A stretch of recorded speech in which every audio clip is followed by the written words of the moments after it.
नेपाळच्या जनतेने ज्या पद्धतीने राजेशाही संपवून मोठ्या संघर्षातून लोकशाही निर्माण केली, लोकशाही राज्य निर्माण केलं, तीच जनता आता परत आम्हाला राजेशाही हवी असं म्हणणं मोठं आश्चर्याचं वाटतं. नेपाळमधील या संघर्षाने मस्तवाल राजकारण्यांना एक जनतेने संदेश दिला आहे, की जर तुम्ही जास्त मस्ती कराल, तर तुम्हाला अशाच पद्धतीने रस्त्यावर झोडपलं जाईल आणि तुम्हाला ती शिक्षा केली जाईल. भारत सरकारचं नेपाळमधील परिस्थितीकडे थोडं दुर्लक्ष झालेलं असं दिसतं. कारण एवढी परिस्थिती चिघळेपर्यंत काहीतरी इंटरव्हेन्शन व्हायला पाहिजे होतं.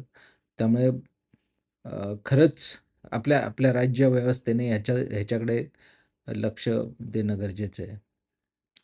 नमस्कार. गेले काही दिवस आपण बातम्यांमध्ये नेपाळमधली परिस्थिती ऐकत असाल, पाहत असाल आणि ती परिस्थिती जी आहे, म्हणजे जो लोकांचा प्रक्षोभ आहे, तो देखील एवढा भयानक परिस्थिती निर्माण करतोय, की त्याच्यामुळे नेपाळमधली परिस्थिती खूप हाताबाहेर जाते असं कदाचित वाटतं. खऱ्या अर्थाने नेपाळचं जे जे कारण सांगितलं जातं, ते सोशल मीडिया वरची बंदी हे मूळ कारण सांगितले असलं, तरी पण वेगवेगळी कारणं त्याच्यामागे असू शकतात आणि फक्त नेपाळमध्येच नव्हे, तर ही परिस्थिती आपण आजूबाजूचे जे आपले शेजारी देश आहेत, जसं बांगलादेश आहे, श्रीलंका आहे. त्यामध्ये देखील लोकांचा उद्रेक झालेला दिसतो. जनतेचा उद्रेक हा बेसिकली जे राज्यकर्ते आहेत, जे राजकारणी आहेत, त्यांच्या विरोधातला आहे हे प्रकर्षाने समोर येतं. आणि एकतर आत्ताच्या परिस्थितीमध्ये संपूर्ण जगामध्येच युद्ध असेल किंवा अ, वेगवेगळ्या मुद्द्यांवर वेगवेगळ्या राष्ट्रांशी हेवे-दावे आणि त्यातून निर्माण होणारे प्रश्न म्हणजे राष्ट्रांच्या सुरक्षिततेचे प्रश्न, आर्थिक सुरक्षिततेचे प्रश्न, लोकांचं जीवनमान, लोकांचं जगणं, लोकांचं जीवनाधार हे सगळंच बिकट होत असल्याचं आपल्याला एक चित्र समोर दिसतं. व्यापक चर्चा करण्यापेक्षा आजचा व्हिडिओ हा नेपाळ केंद्रित म्हणजे नेपाळ सेंट्रिकच ठेवावा त्या दृष्टीने नेपाळवर आज आपण चर्चा करणार आहोत. म्हणजे काही संदर्भ येतील बांगलादेश किंवा श्रीलंकेमधले. पण मुळात नेपाळ हा आपल्या खूप जवळचा सांस्कृतिकदृष्ट्या पूरक आणि चालीरीती किंवा रोटीबेटी व्यवहार म्हणजे नेपाळ आणि त्याच्यात जोडलेली जी राज्य आहेत, जसं बिहार आहे, अ, उत्तर अ, उत्तराखंड आहे किंवा अ, उत्तर प्रदेशमधला काही भाग आहे. ही ही राज्य ही राज्य आणि नेपाळ चं कल्चर हे जोडलं गेलेलं आहे आणि नेपाळ हे पूर्वीपासूनच एक हिंदू राष्ट्र म्हणून उदयास आलेलं होतं. अर्थात तिथं राजकीय सत्ता ही राजघराण्यांकडे होती. म्हणजे नेपाळच्यामध्ये किंगडम जे होतं ते जवळ-जवळ 180 वर्ष पासून नेपाळमध्ये अ, राज्य करत होता. म्हणजे रा रा रा रा राजसत्ता ही राजाच्या राजघराण्याकडे होती आणि अ, याचा अर्थ असा नव्हता की राजघराण्याकडे असली तरी नेपाळमध्ये काही लोकांचे आणि राज्यकर्त्यांचे किंवा राजघराण्याशी संघर्ष झालेले नाहीत, असा मुद्दा नाही. कारण हे संघर्ष याच्या अगोदर देखील झाले होते. एकतर सत्तेच्या विरोधात लोकांनी उभं राहणं हा लोकांचा अधिकार आहे आणि तो अधिकार योग्य मार्गाने, योग्य प्रोटेस्टच्या आधारे करावा या मताचा मी आहे. हिंसा मग ती जनतेने असो किंवा राजकारणी किंवा राजे कितीही खराब असो, हिंसेने हिंसा किंवा हिंसेवर आधारित आपला विरोध हे कधीच एक लोकशाही मानणाऱ्या लोकांना किंवा मानवीयता मानणाऱ्या लोकांना पसंत पडणार नाही. मी मानवीयता मानतो त्यामुळे लोकांचे जरी मुद्दे बरोबर असले तरी हिंसेक कृती किंवा हिंसा घडवून आणणं ह्याचं कधीही समर्थन केलं जाऊ नये या मताचा मी आहे. परंतु मग लोकांकडे पर्याय काय राहतो?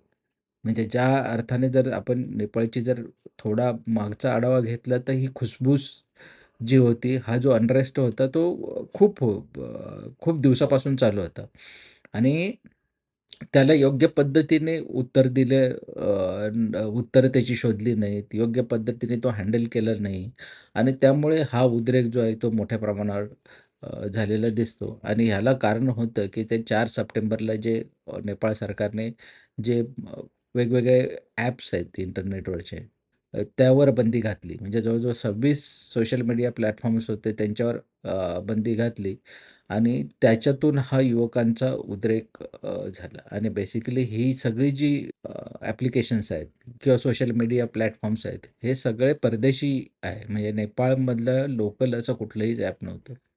आणि हे ॲप करताना हे या सगळ्या प्लॅटफॉर्मवर बंदी घालताना एक जे कारण सांगितलं जातं, की फेक न्यूजला किंवा हेट स्पीच किंवा सायबर क्राईम कमी करण्यासाठी आपण हे करतोय.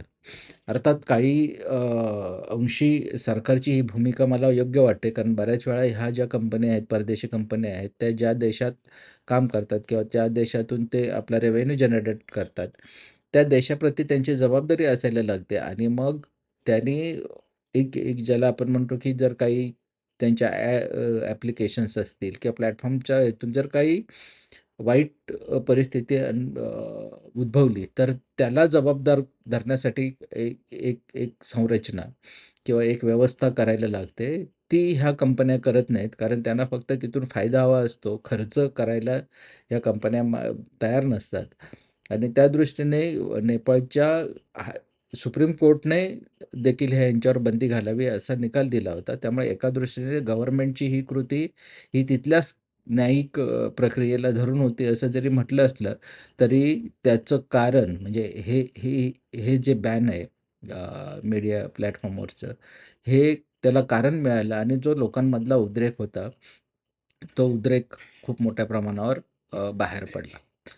आणि जर आपण बघितलं तर याच्यामध्ये युवकांचा मोठा सहभाग आहे या याच्यामध्ये आणि अर्थात युवकांचा सहभाग आहे म्हणूनच मोठ्या प्रमाणावर जो हिंसा किंवा दगडफेक असेल किंवा मारहाण असेल राजकीय नेत्यांना, ही झालेली आहे आणि त्याच्यामध्ये ती हिंसा आपण कधीही मान्य करत नाही. परंतु मग ह्या युवकांची ज्या भावना, जो उद्रेक आहे तो बाहेर त्या अर्थाने पडलेला आहे. या उद्रेकामागचं कारण आहे, की नेपाळ जर बघितलं पूर्वीपासून तर नेपाळमध्ये तसे रिसोर्सेस जे आहेत, म्हणजे कल्टिव्हेशनसाठी असतील किंवा इंडस्ट्रियल सेटअपसाठी असतील किंवा इकॉनॉमिक ग्रोथसाठी इंडस्ट्रीजसाठी जे अव्हेन्यूज आहे आणि तिथली भौगोलिक परिस्थिती आहे तेवढी पूरक नसल्यामुळे बऱ्याच वेळा म्हणजे जलविद्युत प्रकल्प तिथं पाऊस आणि हे असल्यामुळे भौगोलिक रचना तशी असल्यामुळे जलविद्युत प्रकल्पाखेरीज बाकी मोठमोठे प्रकल्प तिथं उभे राहू शकलेले नाहीत. किंबहुना आपल्या राजकीय व्यवस्थेने ते निर्माण केले नाहीत आणि त्यामुळे जवळ-जवळ अर्धी लोकसंख्या म्हणजे अर्धी युवकांची लोकसंख्या नेपाळपासून आपल्या देशाबाहेर असते आणि तिथून ते जे काबाड कष्ट करून काही कमवतात त्यातला भाग रेमिटेन्सच्या स्वरूपात नेपाळमधल्या आपल्या नातेवाईकांना ते पाठवत असतात आणि हे जे कॉन्ट्रिब्युशन आहे ते नेपाळच्या जी-डी-पीमधला किंवा नेपाळच्या इकॉनॉमीमधला एक मोठा भाग आहे. आणि हे ज्यावेळी आपल्या घरापासून लांब असतात त्यावेळी कम्युनिकेशन खूप महत्त्वाचं असतं. WhatsAppसारख्या ॲप्लिकेशन्सनी ही सोय उपलब्ध करून दिली होती आणि तेच बंद झालं, तर मग कम्युनिकेशनचं दुसरं साधन काय? हा एक त्याच्यामधला रागाचा भाग आपण समजू शकतो आणि त्या पद्धतीने ह्या युवकांचा तो राग त्याच्यावर बाहेर पडला. पण मला वाटतं हेच कारण आहे का या उद्रेकाचं? तर नाही. कारण त्याच्यामागे खूप असं बॅकग्राऊंड जे आहे ते म्हणजे नेपाळचं आपण बघितलं म्हणजे एक राजसत्ता उलथून टाकण्यासाठी किंवा राजसत्तेपासून लोकशाहीकडे येण्यासाठी नेपाळी जनतेने संघर्ष केलेला आहे. म्हणजे 2008ला त्याने मग अगोदर खऱ्या अर्थाने नेपाळ हे हिंदू म्हणजे मोनार्की असताना म्हणजे राजसत्ता असताना नेपाळ हे खऱ्या अर्थाने हिंदू राष्ट्र म्हणून स्थापन झालं होतं किंवा त्या राष्ट्राचा स्टेटस हिंदू राष्ट्र असा केला जायचा. परंतु 2008 नंतर लोकशाहीची अंमलबजावणी केल्यानंतर त्याने ते निधर्मी राष्ट्र म्हणून त्या अर्थाने नेपाळमधली लोकशाही रुजू होत होती. म्हणजे खरं तर 2008 ते आता बघा 17-18 वर्षात ही तारुण्यात येत असताना, लोकशाही तारुण्यात येत असताना अशा पद्धतीने तिथं हिंसाचार होणं किंवा अशा पद्धतीने लोकशाहीचे जे प्रतीक असतात, म्हणजे राष्ट्रपती भवन असेल किंवा संसद असेल, याच्यामध्ये जाळपोळ होणं हे कुठल्याही सुज्ञ जनतेसाठी किंवा राष्ट्रासाठी अभिमानाची बाब नाही आहे आणि त्या दृष्टीने आपण याकडे बघायला पाहिजे. कारणं जर तसं तसं जर बघितलं तर हा उद्रेक बरोबर की चूक याची काळ उत्तरं देईलच. परंतु ह्याच्या मागे काय आहे? म्हणजे बेसिकली जर तिथल्या तरुण पिढीला रोजगार असेल, नोकरी असेल, बेसिकली सरकारमधल्या नोकऱ्या असतील किंवा जगण्याची संसाधनं पूर्ण नसतील, तर मग हा उद्रेक होणं साहजिक आहे आणि जर बघितलं तर नेपाळची जर परिस्थिती बघितली तर राजेशाही असताना देखील आणि त्यानंतर आत्ता ज्या राजकीय नेत्यांनी ज्या विकासाच्या योजना आखायला पाहिजे होत्या किंवा लोकांच्या भल्याच्या दृष्टीने पावलं उचलायला पाहिजे होती, ती पावलं उचलली नाहीत. हा मोठा उद्रेकाचा मुद्दा आहे. आणि विशेषतः त्याच्यामध्ये अलीकडे जे नववर्ग जो होता, राजकारण्यांची मुलं जसं ज्या पद्धतीने व्हिडिओ किंवा Instagramवर ज्या पद्धतीचं श्रीमंतीचं प्रदर्शन करत असतात. म्हणजे राजकारण्यांच्या पोरांची जर गाड्या तुम्ही बघितल्या, तर त्या गाड्यांचे नंबर प्लेट हे एम्बॅसीचे नंबर प्लेट दिसून यायचे. आणि एका अर्थाने ही जी दरी होती, गरीब ते श्रीमंतीचा आव दाखवणारी ही जी पिढी होती, ती दरी होती. ती दरी इथल्या युवकाला खटकत होती आणि त्याचे काही संकेत देखील होते. परंतु ते संकेत हँडल करणं सरकारला जमलेलं नाही आणि त्या अर्थाने हा उद्रेक झालेला होता. म्हणजे खरं तर हे बॅन झाल्याच्या नंतर जे प्रदर्शन झालं, म्हणजे जवळ-जवळ 19 यूथला पोलिसांच्या फायरिंगमध्ये मृत्यू पत्करावा लागला. हे प्रकरण जर थोडं शांतपणे आणि व्यवस्थित हाताळलं असतं, तर कदाचित एवढा मोठा उद्रेक झाला नसता आणि या उद्रेकावर कंट्रोल करता आला असता. परंतु सरकार म्हणजे तिथल्या तिथल्या सरकारी यंत्रणेला किंवा तिथल्या पंतप्रधानाला ते हँडल करता आलं नाही. त्यामुळे हा मोठा उद्रेक झाला. याचं पर्यवसान सगळ्या म्हणजे पंतप्रधानांनी तिथल्या ओली शर्मा म्हणून जे पंतप्रधान होते आता आता त्यांनी रिझाइन करून ते आत्ता भूमिगत आहेत. अक्षरशः लष्कराने ह्या सगळ्या ह्यांना म्हणजे हेलिकॉप्टरमध्ये भरून वेगवेगळ्या ठिकाणी लपवून ठेवले. त्याचबरोबर जे काही मंत्री होते, मंत्र्यांची घरं किंवा अधिकाऱ्यांची घरं ही पेटवली गेली आणि त्यामुळे राजकारण्यांना धडा, की जर लोकांना गृहीत धरत असाल, तर तुम्हाला देखील रस्त्यावर म्हणजे खरं तर तिथल्या एका मंत्र्याला रस्त्याने अ, मागे लागून धावत जाऊन मागे त्याला मारहाण झाली. आता मारहाणीचं समर्थन नाही होऊ शकत, परंतु लोकांचा राग अशा पद्धतीने बाहेर पडतो याला कारणीभूत तेच आहेत. कारण त्यांनी वेळेतच जर अशा काही स्टेप्स घेतल्या असत्या आणि लोकांचा हा उद्रेक जर बघितला असता आणि त्याच्यावर योग्य पद्धतीने आर्थिक आणि सामाजिक विकासाच्या योजना असतील किंवा आर्थिक आणि सामाजिक प्रक्रिया जर स्ट्रेंथन केल्या असतील, लोकांच्या भुकेचा की लोकांच्या जीवनाधाराचा विचार जर केला असता, तर मला वाटतं हा उद्रेक झालेला नाही. थोडक्यात जर तसं तुम्ही नेपाळची परिस्थिती बघितलं तर हा उद्रेक आता शहरी पट्ट्यांमधला शहरी विभाग म्हणजे नेपाळ 2 भागांमध्ये विभागलं गेलेलं आहे आणि एक एक जो ज्याला म्हणतात पहाडी एरिया, जो अतिदुर्गम भाग जो आहे तो आणि दुसरा काठमांडू आणि किंवा पोखरा या साईडचा जो भाग आहे, जो त्या अर्थाने थोडा डेव्हलप झालेला आहे, जिथं किमान सुविधा आहेत.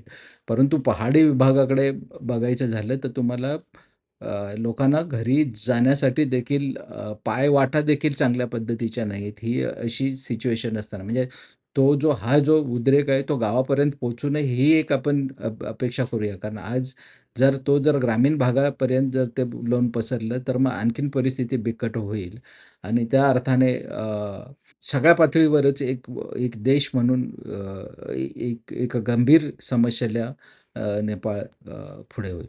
ज्यावेळी म्हणजे त्यांनी आपलं आपलं नेपाळचं ज्यावेळी रिपब्लिक स्टेट म्हणून त्यांनी ज्यावेळी हे केलं त्याच्यानंतरची राजवट आहे ती बऱ्यापैकी इकॉनॉमिक इक्वॅलिटी किंवा एम्प्लॉयमेंट जसं करू शकले नाही, तशी पॉलिटिकल स्टॅबिलिटी पण मेंटेन करू शकले नाही. म्हणजे गेल्या 17-18 वर्षात 1-1.5 वर्ष म्हणा किंवा वर्षाच्या ह्याच्यात राजवटी बदलल्या गेलेल्या आहेत आणि जो सत्तेत ज्या व्यक्ती आल्या किंवा जी जो पक्ष आला, त्यांनी फक्त त्या नेत्याने किंवा त्यांनी आपल्या स्वतःचाच विचार केला, आपल्या मुलांचाच विचार केला आणि आपल्याच कुटुंबातल्या लोकांच्या नोकऱ्या किंवा राजकीय सत्तेत त्यांचा सहभाग एवढंच बघितलं असल्यामुळे तो उद्रेक मोठ्या प्रमाणावर झालेला दिसतो आपल्याला.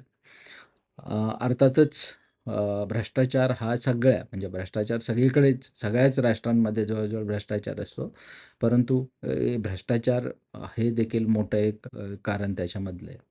दुसरा प्रश्न तुमची पॉलिटिकल छबी काय आहे? म्हणजे आताचे पंतप्रधान ओली शर्मा जे आहेत, त्यांना खरं तर एक एक चायनाचं एक हस्तक म्हणूनच अशी त्यांची एक प्रतिमा झालेली होती. म्हणजे मार्क्सवादी विचार सरणी असलेला अ, व्यक्ती पंतप्रधानपदी झालेला आहे आणि तो म्हणजे त्याचा जो कल म्हणजे जसं काही लोकांचं तिथल्या असं मत आहे, की नेपाळ आणि भारताचे जे संबंध होते ते खूप असे बंधुत्वाचे होते. परंतु हे ओली शर्मा ज्यावेळी पंतप्रधान झाले, त्यांनी जी काही त्यांची धोरणं जी आहेत, ती भारताच्या सोबत न राहता त्यांचा जो ओढा होता, तो चीनकडे ओढा होता आणि त्याचा पण एक एक त्यांच्याविषयी एक गैरसमज किंवा गैरसमज जो आहे, तो जनतेमध्ये होता.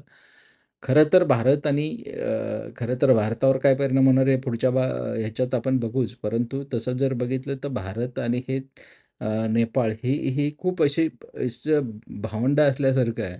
सांस्कृतिकदृष्ट्या, भावनिकदृष्ट्या त्याच्यानंतर परिस्थितीच्या अनुषंगाने भारत आणि नेपाळ ही खूप अशी जवळची हे राज्य आहेत आणि भारताने ज्यावेळी नेपाळला अडी-अडचणीच्या काळी सपोर्ट केलेला आहे. तर त्यामुळे ती एक कृतज्ञता ठेवावी असंही तेथील जनतेचं मत होतं आणि अ, अ, त्याच्यामध्ये ओली शर्मा यांनी चायनाच्या वळचणीला गेल्यामुळे थोडी एक नाराजी त्यांच्यासोबत देखील होती.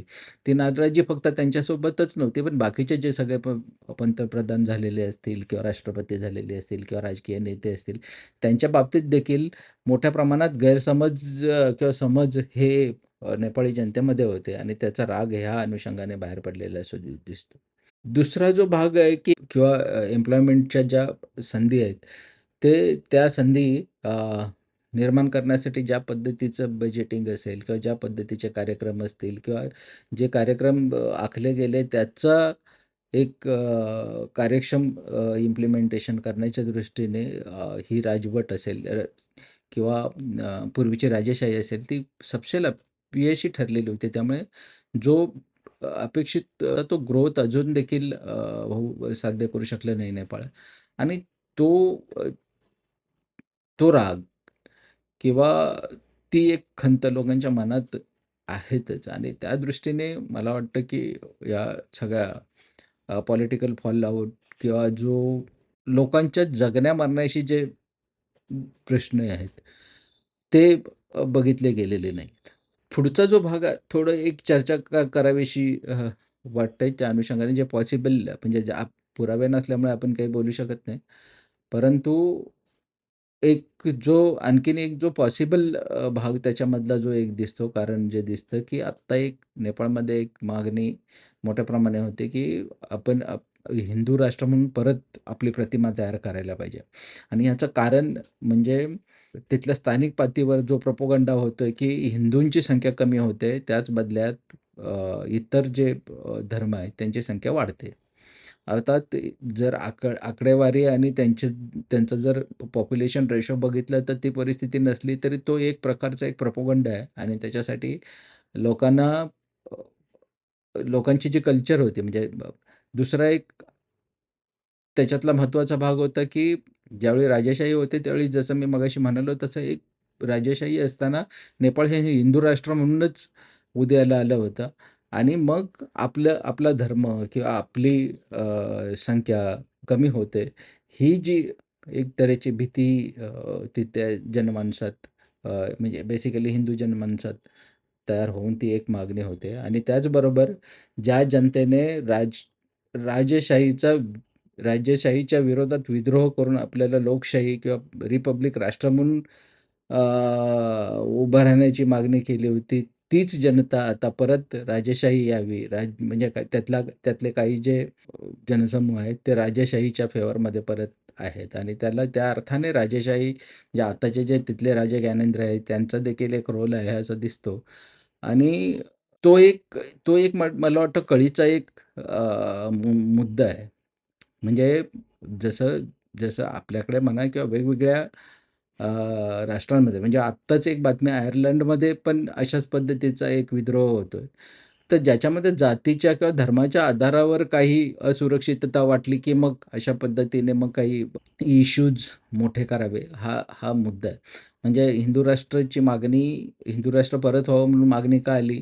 तर इथे लोकसंख्या म्हणजे जशी मुस्लिम लोकसंख्या आहे त्याच पद्धतीने दलित समूहांची जी लोकसंख्या आहे आणि त्यांचं कन्व्हर्जन हा हा हा बेसिकली मोठा मुद्दा त्यातला आहे. म्हणजे जसं भारतामध्ये दलित आणि इतर जात समूहांमध्ये अ, जी उतरंड आहे, दलितांना ज्या पद्धतीने त्यांना दुय्यम स्थान दिलं जातं, त्याच पद्धतीची परिस्थिती काहीशी नेपाळमध्ये आहे. किंबहुना भारताच्या पेक्षा जास्त जाती किंवा धार्मिक संदर्भ हे कडक आहेत आणि त्यामुळे तिथले जे दलित समूह आहेत, त्या लोकांनी ख्रिश्चन धर्म स्वीकारायला सुरुवात केली आणि हे वास्तव आपल्याला चालणार नाही, की बहुतांशी दलित समूह हे त्या अर्थाने बायफेथ ज्याला म्हणू ख्रिश्चन्स झालेले आहेत आणि त्यामुळे जर दलित समूह जर ख्रिश्चन किंवा बौद्ध समाजाकडे जर जाणार असतील, तर मग आपल्याला हिंदुत्व किंवा हिंदू राष्ट्र म्हणून जास्त तग धरता येणार नाही आणि आपलं पॉप्युलेशन ज्याला म्हणूया, की ते वाढलं जाणार नाही. ही एक भीती तिथल्या समाज समूहांमध्ये आता एक तयार झालेली दिसते. त्यामुळे हा जो सांस्कृतिक अ, अस्थिरतेचा भाग देखील आपल्याला दुर्लक्षित करून चालणार नाही. आणि त्यामुळे मग आत्ता तर ते राजकारण्यांच्या विरोधात ज्या पद्धतीचा उद्रेक दिसतो, तसाच तो जातीय पातळीवर किंवा धार्मिक पातळीवर होऊ नये, याची काळजी मात्र संपूर्ण जगानंच घ्यायला पाहिजे. नाहीतर नेपाळ हे एक वेगळं उदाहरण होऊ शकतं. हे नेपाळमधले जे प्रश्न आहेत ते अजूनही त्याच्यामधले वेगवेगळे त्याचे कंगोरे आहेत. म्हणजे ज्याच्यामध्ये बाकीच्या म्हणजे एक आत्ता वेगवेगळे विचारवंत एक असं मानतात, की हा जो उद्रेक आहे तो इतर थर्ड कंट्रीजमधून इतर राष्ट्रांनी केलेला आहे. त्याच्यामध्ये रोल आहे. मला वाटतं, की जर अशी शक्यता म्हणजे आज त्याचे पुरावे नाही आहेत, पण अशी जर शक्यता असली तर त्याला कारणीभूत राजकारणीच आहेत. कारण राजकारणी जर सक्षम असतील तर कुठलाही देश किंवा आपल्या त्रयस्थ एखादी संघटना, संस्था, रचना किंवा देशाचं शासन, इतर देशाचं शासन देखील आपल्या देशामध्ये इंटरफिअरन्स करू शकत नाही.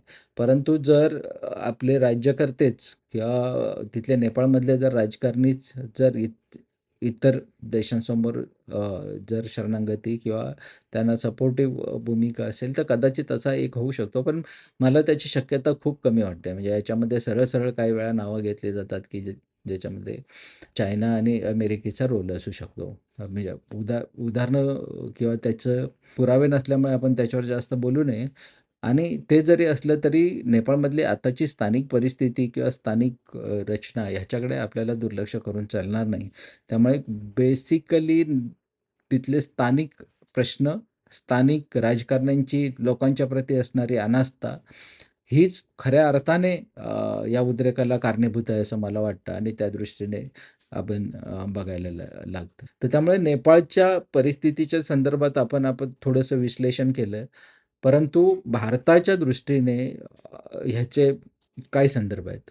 याच्यावर थोडंसं विवेचन करावंसं असं वाटतं. म्हणजे भारताच्या आजूबाजूचे सगळे दोस्त म्हणा किंवा शेजारी राष्ट्रांची परिस्थिती जर बघितली तर जर श्रीलंकेमध्ये अशाच पद्धतीचं एक उद्रेक आपण बघितलेला आहे आणि तो भयानक उद्रेक होता. बांगलादेशमध्ये आपण असं बघतो की तिथल्याही युवकांनी उद्रेक जो केला आहे आणि त्याच्यामागे असणारे आर्थिक, सामाजिक किंवा राजकीय जे प्रश्न आहेत ते आपल्याला दिसतात आणि खऱ्या अर्थाने भारत एक जबाबदार राष्ट्र म्हणून खरं तर नेपाळसोबत ह्या सगळ्या मुद्द्यांवर अगोदर अ, ही ही ही जी घुसळण चालली होती, घुसमट होती, ती कदाचित आपण त्याचा अंदाज बांधायला कमी पडलो असं मला वाटतं. कारण त्यावेळी तिथल्या राजवटीला आपल्याला मदत करता आली असती तर कदाचित अ, कमी झालं असतं. भारताच्या दृष्टीने आपल्या शेजारील राष्ट्रांमध्ये म्हणजे एक तर पाकिस्तानमधली आपण परिस्थिती बघतो. त्याचबरोबर आता श्रीलंकेमधली परिस्थिती बघतो. नेपाळमधली ही परिस्थिती आहे. त्याच्यानंतर बांगलादेशमधलं परिस्थिती आहे. ही परिस्थिती भारतासारख्या सार्वभौम राष्ट्राला आणि जर आपल्याला साऊथ एशिया रिजनमध्ये जर आपलं एक अस्तित्व आणि आपली सहसंबंध चांगले ठेवायचे असतील, तर ह्याच्याकडे दुर्लक्ष करून चालणार नाही. कारण ह्या राष्ट्रांमध्ये असाच असंतोष राहिला, तर मग बाकीचे जे जसं युरोपियन कंट्रीज आहे किंवा बाकीचे राष्ट्र आहेत, ती डेफिनेटली त्याचा फायदा घेऊ शकतील आणि मग भारतासमोर एक वेगळे एक सांस्कृतिक असतील किंवा जिओपॉलिटिकल आव्हानं उभी राहतील. त्या दृष्टीने भारताच्या राजवटीनेही त्याच्याकडे जरा काळजीपूर्वक आणि जरा सहानुभूतीने, संवेदनशीलतेने बघायला पाहिजे असं मला वाटतं. बेसिकली आत्ताच्या घडीला नेपाळमधली शांतता आणि सुव्यवस्था राखणं मोठं काम आहे आणि त्याच्यामध्ये भारत निश्चितपणे आपली एक भूमिका करू शकतो. मोठा भाऊ या नात्याने एक भूमिका होऊ शकते. आंतरराष्ट्रीय कूटनीती असेल किंवा बाकीच्या ज्या प्रक्रिया असतील त्या आहेतच. परंतु एक एक शेजारी राष्ट्र म्हणून किंवा जोपर्यंत आपण नेपाळला आपल्या हाताला धरून आपण पुढे लोकशाही मार्गाकडे घेऊन जातो आहोत आणि त्याच्यामध्ये मग भारताचा रोल महत्त्वाचा एक ठरतो. त्या दृष्टीने इथली राजवट त्याच्याकडे बघेल असं मला वाटतं. खूप बोलण्यासारखं आहे. म्हणजे वेगवेगळे जे मुद्दे आहेत, ज्याच्यामध्ये सोशिओ पॉलिटिकल असतील किंवा कल्चरल मुद्दे आणि त्याच्यामध्ये कॉन्फ्लिक्ट पण तपासता आले असतील. परंतु व्हिडिओ तयार करण्यामध्ये किंवा व्हिडिओची वेळ आणि तिथला कंटेंट हा मॅनेज करणं खूप कठीण जातं. कारण जर सविस्तर बोलायचं झालं, तर किमान 1 ते दीड तासाचा कालावधी लागेल आणि तेवढा कालावधी अशा पद्धतीच्या व्हिडिओमध्ये कव्हर करणं खूप कठीण आहे. त्यामुळे एक वरवरचं विश्लेषण म्हणून अ, हे मी माझे विचार जे आहेत ते मांडलेले आहेत. त्या संदर्भात आपले देखील काही विचार असतील तर कमेंटच्या स्वरूपात तुम्ही मांडू शकता आणि ह्याच्यामध्ये कॉन्ट्रिब्यूट करू शकता. खरं तर हे विश्लेषण कसं वाटलं याबद्दल तुम्ही कळवाच आणि चॅनलला सबस्क्राईब करा. कारण त्याच्यातून एक उत्साह वाटतो आणि त्या उत्साहातून अजून काही महत्त्वाचे जे कळीचे मुद्दे आहेत, ते कळीचे मुद्दे पुढच्या कालावधीत आपल्याला आणखीन चर्चेच्या माध्यमातून या अशा प्रकारच्या चर्चेच्या माध्यमातून पुढे आणता येतील किंवा त्याचं एक अवेअरनेस ज्याला म्हणतो तो अवेअरनेस क्रिएट करता येईल असं मला वाटतं. कारण आता जगात सगळीकडे कुठे युद्ध, कुठे एकमेकांच्या कुरघोडी, कुठे टॅक्स युद्ध असेल किंवा वर्चस्वाची लढाई असतील. असे मोठ्या प्रश्नातून आत्ताचं जग जातंय आणि त्या दृष्टीने मला वाटतं प्रत्येक जगाचा नागरिक म्हणून आपण प्रत्येकाने त्याच्यावर विचार करणं गरजेचं आहे असं मला वाटतं. आपण तो करू अशी अपेक्षा आहे. तूर्तास इथेच थांबतो. धन्यवाद.